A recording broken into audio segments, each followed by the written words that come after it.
30 mil toneladas de manga em um ano é o recorde de produção de um só produtor, no Vale do São Francisco, na região Nordeste.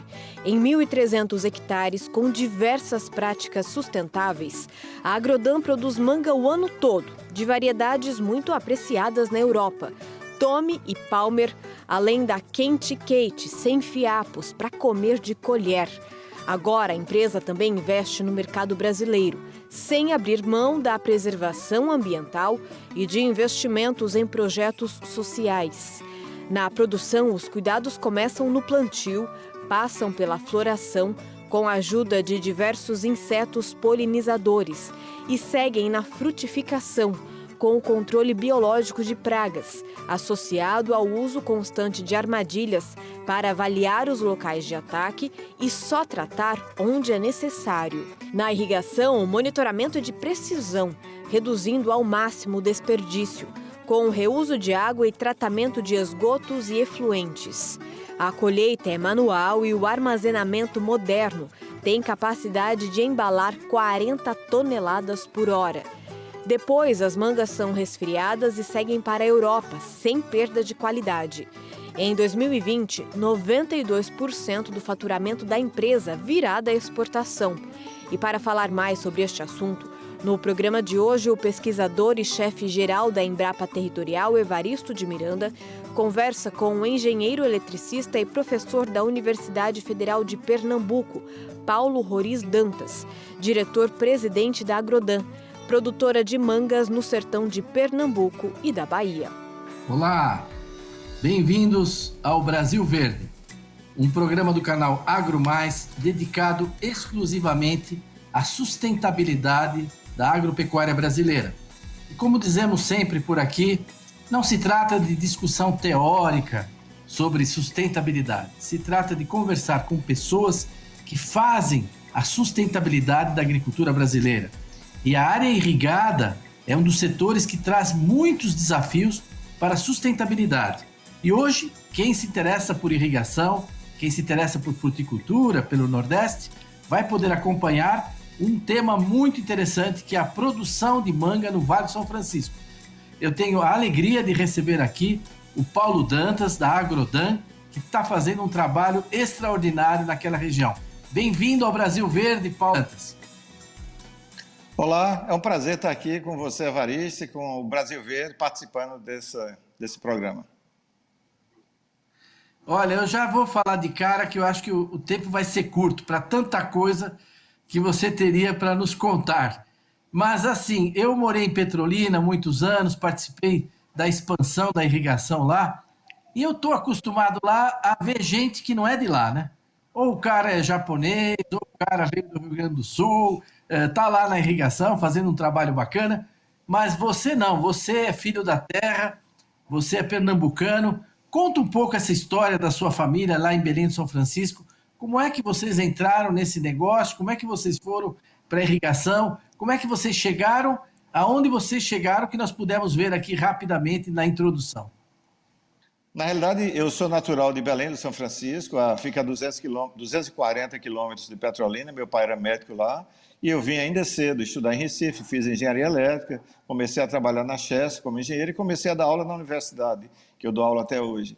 E meu pai, ele tinha terras lá em Belém, que ele tinha adquirido de herança dos cunhados, mas ele não usava. Então, em 87, eu dei ideia, liderei o movimento junto à família, com meus irmãos e meus pais. Convencemos meus pais a colocar os bens deles como garantia para fazer um projeto de irrigação, mas não sabia o que plantar. Então, fui a Petrolina conversar com as pessoas que estavam produzindo frutas, e nós resolvemos plantar uva, que era uma cultura já tradicional. A segunda cultura era banana, porque a banana ela dá retorno com um ano. E a terceira cultura, o projetista colocou goiaba. Um certo dia eu estava falando com ele por telefone e eu disse, tire goiaba e coloque manga. Então foi escolhida por acaso a manga. Na realidade, naquela época, em 87, ninguém estava produzindo manga visando exportação, não tinha praticamente informação nenhuma. Então teve muita sorte na escolha da manga. se tivesse escolhido Goiaba, esse projeto não teria ido adiante. Nós pegamos tempos muito difíceis de hiperinflação, o desconhecimento do negócio, a falta de suporte técnico que tinha naquela época, mas nós fizemos tudo certo e, com a ajuda de Deus, com certeza, muita fé, minha mãe muito religiosa, era toda a família envolvida no projeto, e terminou um projeto que era muito desacreditado. 3 anos após, na realidade 4 anos após, em 91, nós estávamos já liquidando o projeto. Então a Agrodan cresceu ao longo desse tempo, baseado em 3 pilares. Um pilar partir para a qualidade, vender qualidade, exportar fruta com qualidade. O segundo pilar importante, valorização do funcionário, o funcionário se sentindo dono da empresa, defendendo, vestindo a camisa da empresa. E o terceiro pilar importante, fazer boas parcerias com o mercado, cumprir contratos, mesmo que sejam, como eram, contratos informais, mas se eu me comprometia em atender um programa de um cliente na Europa, eu mandava muitas vezes vendendo a um preço até menor do que eu poderia vender em outro mercado. Então, graças a esses pilares, e sempre tentando conciliar a parte do lucro com a parte social. Então, a gente quer mostrar que é possível você ter eu não sou socialista, mas é possível você ter uma empresa, um regime capitalista, mas fazendo justiça social. É o que a gente tem feito até hoje. Mas, Paulo, dê uma ideia para nós hoje, mais ou menos, quantos hectares de manga vocês têm produzindo, o quanto vocês exportam disso, o que isso representa em valores mais ou menos globais, né? E quando você fala aí de participação nos lucros da empresa, eu acho impressionante que vocês destinem 10% do lucro com transparência aos funcionários, mas com critérios de meritocracia, né? E dedicam também uns 10% do lucro para obras sociais, mas muito bem estruturadas, né? Um projeto que vai crescendo, que se recicla, ele mesmo se alimenta, vai para frente. Conta um pouco para nós a dimensão que vocês estão hoje, que vocês estão fazendo hoje, tanto no lado econômico, também nesse lado social, que é muito interessante. O importante nosso é que a gente começou fazendo a base. Nós começamos com 41 hectares, começamos bem pequenos e fomos crescendo, mas desde aquela época crescendo baseado nesses princípios. Hoje nós temos 1.000 hectares em produção, mais 300 hectares implantados para começar a produzir a partir de 2021, e a nossa meta é chegar a 2.000 hectares nos próximos 4 anos. Hoje nós somos os maiores produtores e exportadores de manga do Brasil, e a nossa exportação, tudo que vai do Brasil para a Europa, cerca de 20% sai da Agrodan. Desde o início, nós tivemos essa prática de dividir lucro, desde 1991, quando pagamos uma dívida, a nossa dívida, nós começamos a dividir lucro com os funcionários. Naquela época, era uma divisão de lucro sem muito critério, tentando fazer compensar para aqueles funcionários melhores, mas dividia. Todo mundo recebia uma parcela, uns mais e outros menos, e com o passar do tempo, isso foi aperfeiçoando. A Agrodan hoje tem um sistema de gestão bem organizado, bastante humano. É um sistema que tem foco em resultado, mas baseado em valores humanos. Hoje a empresa está dividida em cerca de 150 times, são chamados UGBs, Unidades de Gestão Básica. Todos esses times são interligados, cada time tem produto, fornecedor, clientes, metas, indicadores, então todo mundo é medido. A diferença o que está interessando a empresa é o resultado coletivo, a produtividade coletiva e não individual, mas todos têm metas a serem cumpridas, meta de produtividade, meta de qualidade. Tem uma ferramenta muito importante nesse sistema, que é a qualificação técnica, a certificação. O funcionário vai para a sala de aula receber lição teórica do que ele faz, depois ele faz um teste teórico com peso 3, vai para o campo provar que sabe fazer aquilo, aí faz um teste prático, é avaliado com peso 7. Se ele tiver média 8, ele é considerado um funcionário qualificado, e nós organizamos os eventos para dar o diploma, o certificado. Qualificado em poda, colheita, pulverização, embalagem, contabilidade fiscal, toda a empresa, toda a operação da empresa está dentro de um time desse.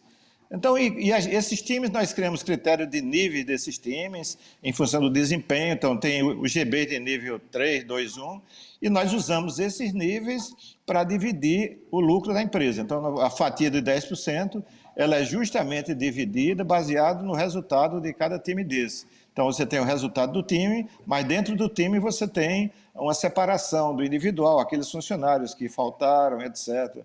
Mas, em resumo, a gente divide os 10% de uma maneira justa, por meritocracia, realmente.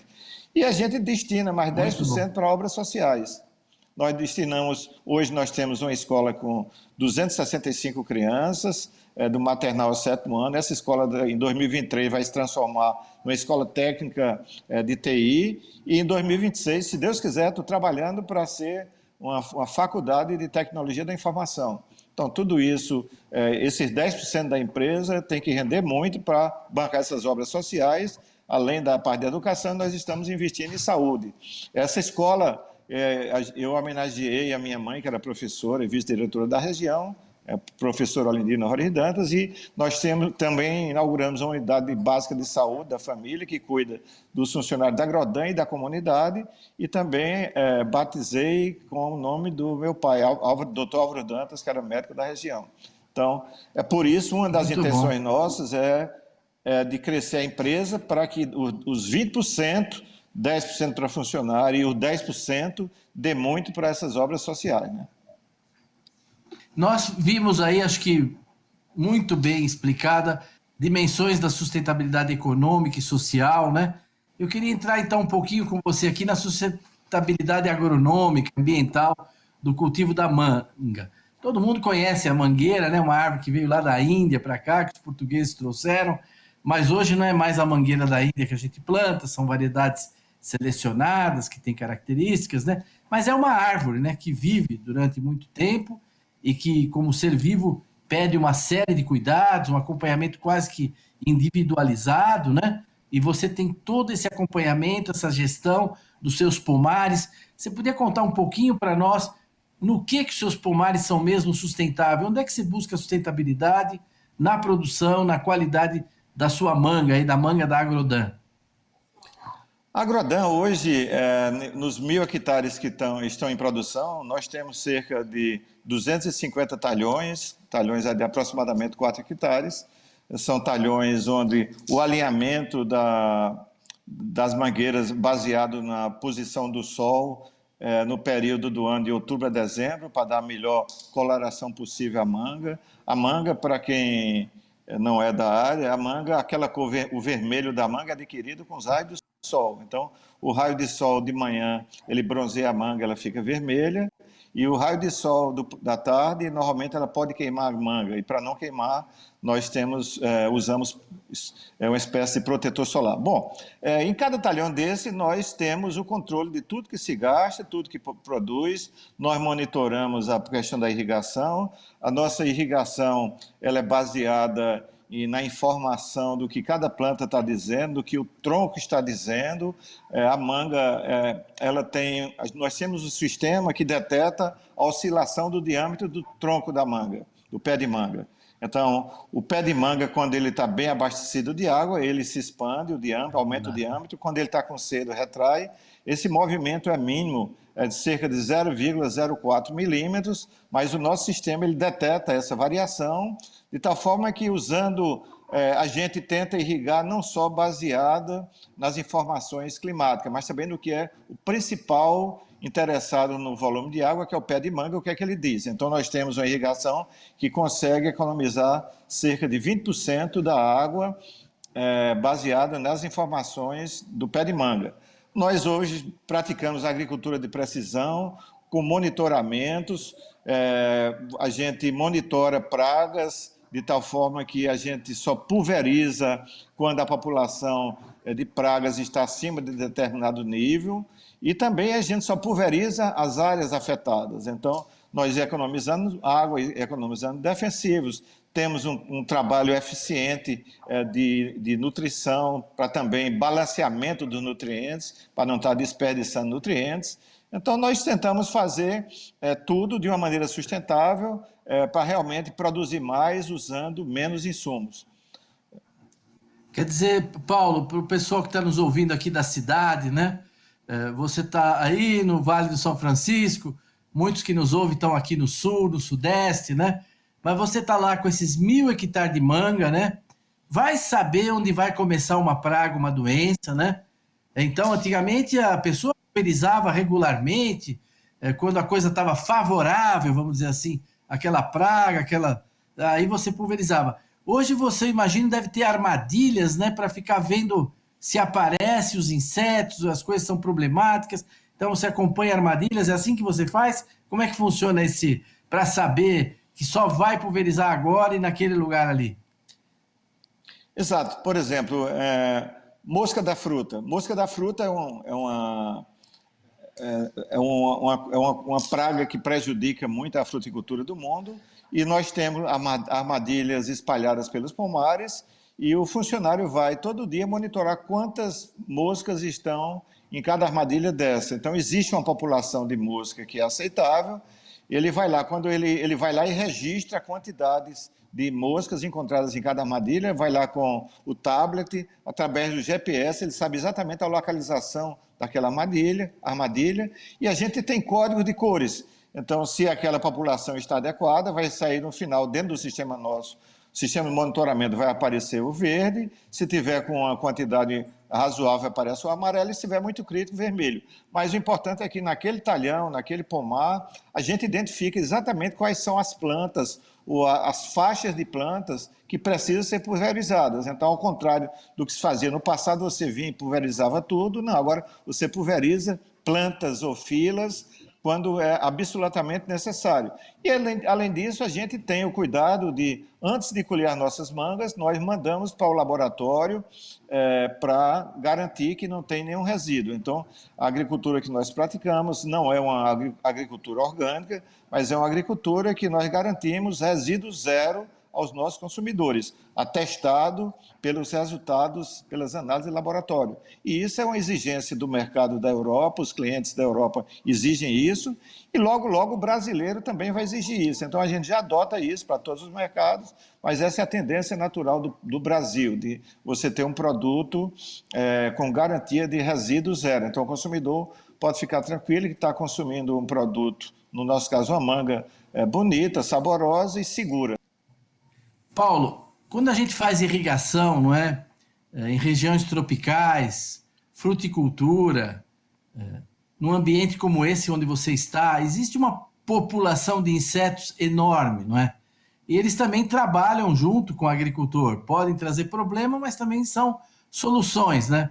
Por isso que quando você reduz o uso de defensivos, certamente você favorece a polinização das suas mangas, né?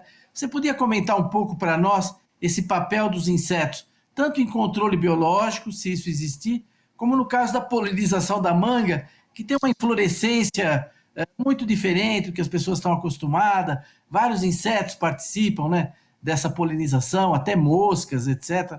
Fala um pouco para nós sobre essa dimensão biológica mesmo da sua produção. Nós estamos iniciando essa parte de controle biológico para reduzir a questão de aplicação de defensivos. É uma área que é nova na Agrodan, nós estamos usando inicialmente na parte do solo, mas também nós já começamos a tentar ir substituindo gradualmente no controle das diversas pragas. Mas nós já temos lá um laboratório que é bem organizado, que está produzindo, fazendo a multiplicação das bactérias para cada vez crescer mais no uso dos biológicos e reduzindo o uso dos químicos. Os insetos têm papel fundamental na polinização da manga. Perdão te interromper, mas essas bactérias é mais para usar no solo, não é? É para recondicionar a vida do solo, é isso? Ou não? Está usando no solo, mas está usando também na pulverização para combater as pragas, né? As pragas, os fungos. Então, hoje está se usando muito essa parte biológica, essa solução biológica. Não é só para a questão do solo. Então, a Agrodan, estamos bem embasados nisso, com bom suporte técnico, e já tem produtores na nossa região usando quase que exclusivamente produtos biológicos. através da multiplicação de bactérias. Então, elas têm função bastante importante. E com relação aos insetos, eles são bastante importantes na polinização da manga, na quantidade de frutas, no pegamento da manga, a quantidade de frutos que vão ficar em cada planta. Então, diversos insetos, dentre os quais as abelhas, que têm papel muito importante. Inclusive, a Agrodan fez parte de uma pesquisa recentemente da Univasf, a Universidade do Vale do São Francisco, e uma universidade do Reino Unido, que existia uma suspeita que o agronegócio, a fruticultura, estaria prejudicando as abelhas. Então, essas universidades, elas fizeram uma proposta à Agrodan para fazer uma pesquisa dentro da Agrodan, nas nossas fazendas, para comprovar qual é a realidade. Nós abrimos as nossas portas e, graças a Deus, foi constatado que a agricultura que a gente usa, o que é pulverizado, não está afetando em nada as abelhas. As abelhas estão convivendo naturalmente dentro dos nossos pomares, estão se multiplicando, o mel que elas produzem não tem nenhum resíduo, e é tanto que a Agrodan recebeu um certificado importante de empresa amiga das abelhas. Então, além de ser uma empresa que cuida com todas as diversas certificações de boas práticas agrícolas, responsabilidade social e ambiental, agregou mais esse importante certificado de empresa que defende as abelhas, cujas práticas não prejudicam as abelhas, que são tão importantes para a nossa produção. Isso, e essas abelhas são também as abelhas nativas, né? Que aí na região existem muitas, etc. Agora, vamos andar um pouquinho para frente, porque o nosso tempo está passando. Colhida a manga, existe todo um tratamento pós-colheita, não é? Todo um cuidado, não é? Com essa manga, para que ela chegue na mesa do consumidor com garantia. O consumidor que está nos ouvindo hoje já sabe que quando ele compra essa manga, beneficia muita gente e também as abelhas, né? Mas vamos ver um pouquinho como é que essa manga anda até chegar aqui no consumidor. Uma parte muito importante da produção de manga é você colher a manga no ponto certo. A manga é uma fruta que você, após colher, ela vai evoluir a sua maturação. Então nós colhemos a manga no estágio de maturação que depende de cada mercado. Por exemplo, se é uma manga para mercado interno, nós podemos deixar a manga avançar mais no pomar, pegar um melhor sabor e colher mais próximo do consumo.